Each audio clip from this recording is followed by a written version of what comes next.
Assalamualaikum warahmatullahi wabarakatuh. Semangat pagi sahabat ISK dimanapun kita berada. Masih tetap bersama Kang Fikri di podcast ISK. Pagi ini kita sudah kedatangan tamu yang istimewa, Pak Saihan, pengamat sosial dan pendidikan gitu ya Pak Saihan ya.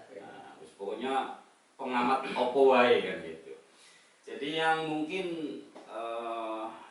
sangat up to date ini Pak Saihan, ini kaitannya dengan kebijakan Menteri Pendidikan bahwa sejak ada instruksi belajar di rumah terkait dengan pandemi COVID-19 yang tidak ujung usai, di mana kondisi realnya kan banyak anak-anak, anak didik, orang tua yang jungkir balik bagaimana bisa memenuhi belajar secara daring ini. Menurut Pak Saihan sebenarnya apa yang harus dilakukan oleh pemerintah dan orang tua terkait dengan mungkin era pandemi seperti ini?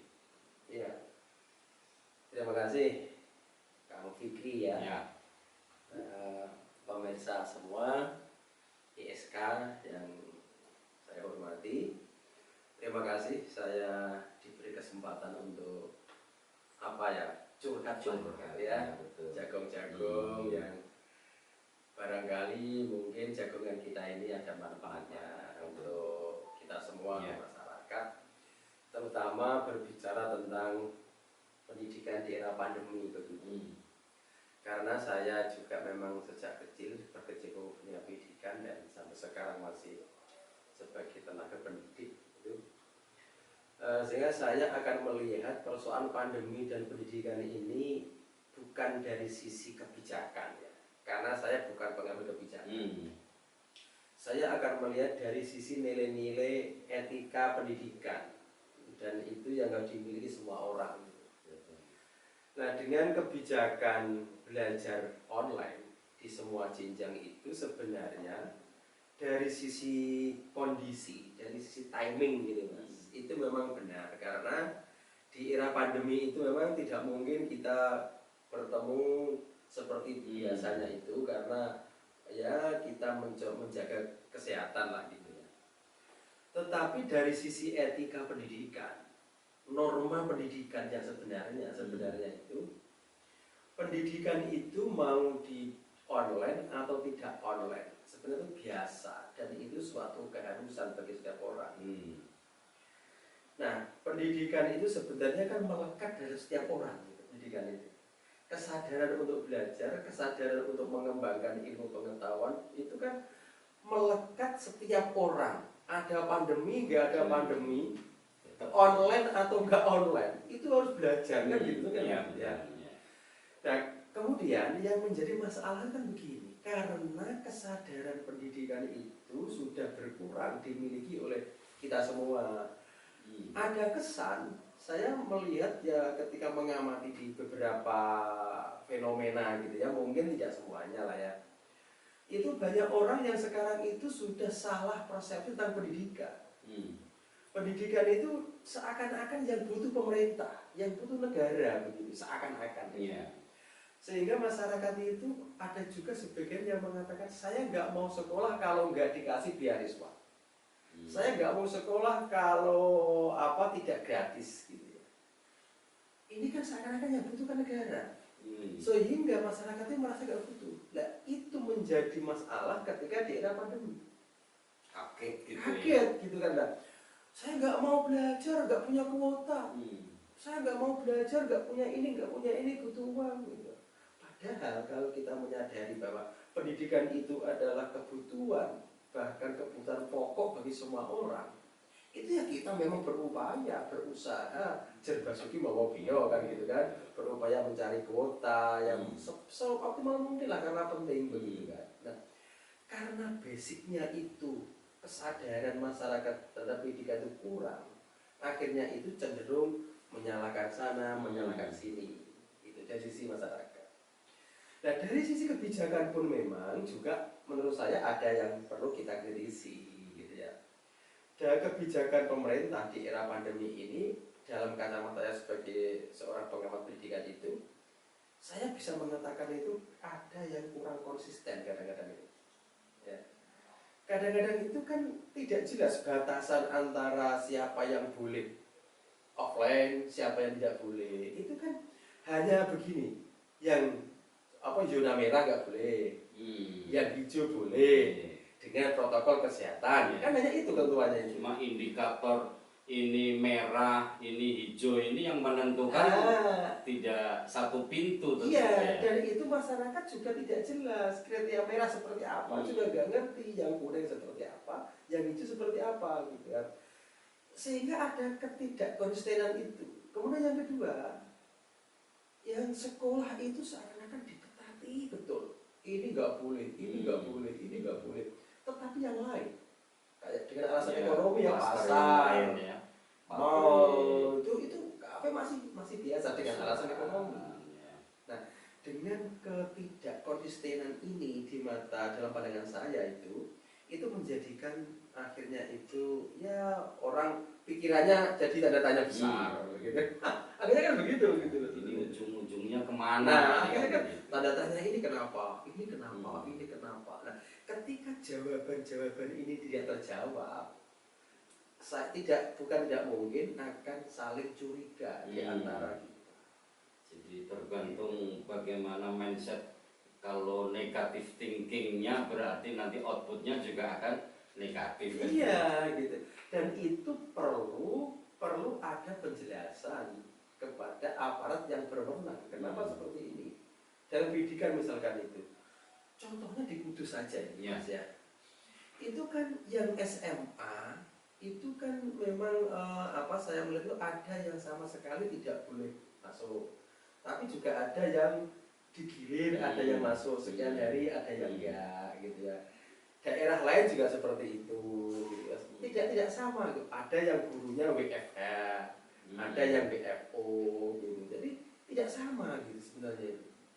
Nah ini apalagi dalam konteks Jawa Tengah kan sudah beda, tapi alasannya memang beda zona.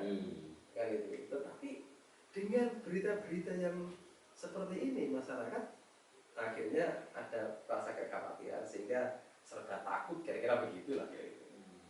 Nah bagi saya itu dalam dunia pendidikan itu memang mestinya itu harus tegas pemerintah itu. Nah dulu kalau saya mengikuti yang konferennya Pak Mendikbud itu, kalau di awal Juni atau apa gitu ya, ini kan aturan yang menurut saya itu tidak jelas. Contohnya begini, satu, di zona merah dilarang online, offline, tapi kalau hijau itu boleh asalkan ada asalkan itu. Ada ketentuan.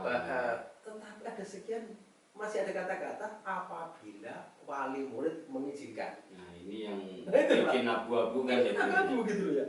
Nah sekarang kalau misalkan wali murid kan banyak. Nah ketika satu sekolah itu ada 1000 wali murid, kemudian yang 800 setuju, yang 200 nggak setuju, terus bagaimana?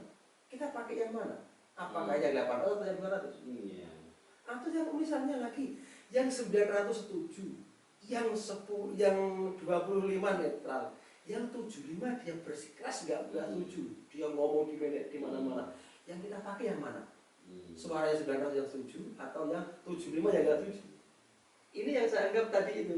Saya melihat itu ada regulasi yang kurang konsisten begitu. Saya lihat begitu gitu. Jadi harus ada ketegasan. Ketegasan. Ketika memang boleh dengan catatan. Jadi semua yang mungkin tidak mengikuti nanti ada evaluasi kan begitu seharusnya. Ketika dia mengatakan tergantung wali murid, bagaimana mekanisme mengatakan ini disepakati wali murid apa enggak?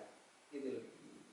Nah sekarang kalau ada 2 orang bahkan 5 orang mereka nggak setuju bersuara di sosial media yang keras, sementara yang 90% dia setuju, mau pakai yang mana seperti ini? Kalau menunggu bulat 100% kan tidak mungkin. Orang punya kepentingannya berbeda. Itu yang saya anggap itu kadang-kadang itu saya anggap kurang konsisten begitu, kurang tegas gitu. Jadi Jadi harusnya pemerintah ini dalam hal karena mereka adalah pengambil kebijakan ya, tentu jangan kemudian membuka ruang-ruang yang seperti itu tadi tentunya. Harus tegas regulasinya itu. Begini, kalau nggak begini ya nggak boleh. Kalau boleh ya begini. Yang terpenting itu harus diembel-embeli dengan syarat kan begitu. Syarat tetapi jelas, indikatornya jelas, mekanismenya jelas, sehingga aparat di bawah mungkin kepala dinas, kepala sekolah itu pegangannya jelas. Nah sekarang ketika kita tanya kepada kepala sekolah, Pak, ini kita zona hijau, boleh untuk offline misalkan. Tetapi ada kata-kata apabila orang tua wali murid menyetujui. Bagaimana kita mengambil mekanisme ini ketika disetujui wali murid apa enggak, bagaimana mekanismenya? Kalau ada 1-2 yang kan setuju, tapi mayoritas setuju. Itu mungkin dia juga bingung jawabnya karena tidak ada juknis yang jelas. Tidak ada juknis. Nah, mungkin terkait dengan ini Pak Sayan, artinya pengaruh sosialnya terhadap mungkin anak didik yang mungkin kalau sebelumnya kan mulai jam 7 sampai jam 2 paling tidak ada di bawah pengawasan sekolah. Sementara saat ini walaupun mungkin labelnya tetap belajar di rumah, tapi mereka berkeliaran seolah tanpa pengawasan. Ini kira-kira secara psikologis anak ini terus bagaimana gitu loh kondisinya? Gini Kang Fikri, jadi lagi-lagi kembali kepada norma pendidikan. Kalau kita tarik, ya tadi saya bilang ya, saya tidak akan bicara mengambil regulasi, karena saya tidak berwenang untuk mengambil. Saya bisa di norma pendidikan. Kalau semuanya kembali ke norma dan konsisten kepada norma etika pendidikan, kita sudah punya konsep yang namanya trisentra pendidikan. Bahwa pendidikan itu akan sukses manakala 3 aspek itu sama-sama optimal. Orang tua, masyarakat, dan sekolah. Nah, era pandemi ini mengharuskan kita untuk ingat kembali kepada norma trisentra pendidikan. Gitu.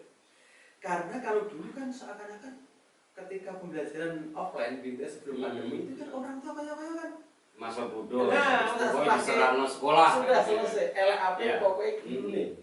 Karena apa-apa marah sama gurunya kan gitu kan.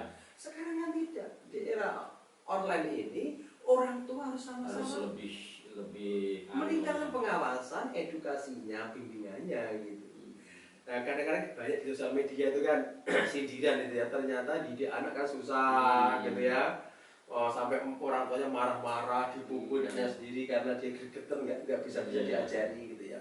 Ini kan aspek lain kita bisa mengatakan bahwa menyadari bahwa begitu tidak mudah mendidik orang itu gitu loh. Maka orang tua itu jangan mudah menyalahkan kepada guru.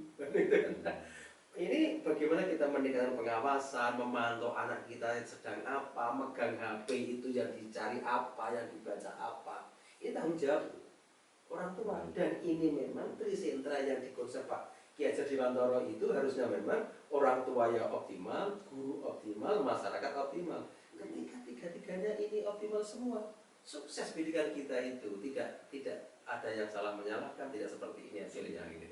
Jadi seolah era pandemi yang sekarang ini membuka tabir dari sisi orang tua bahwa ternyata mungkin mendidik anak itu tidak hanya repot tapi merepotkan juga kan.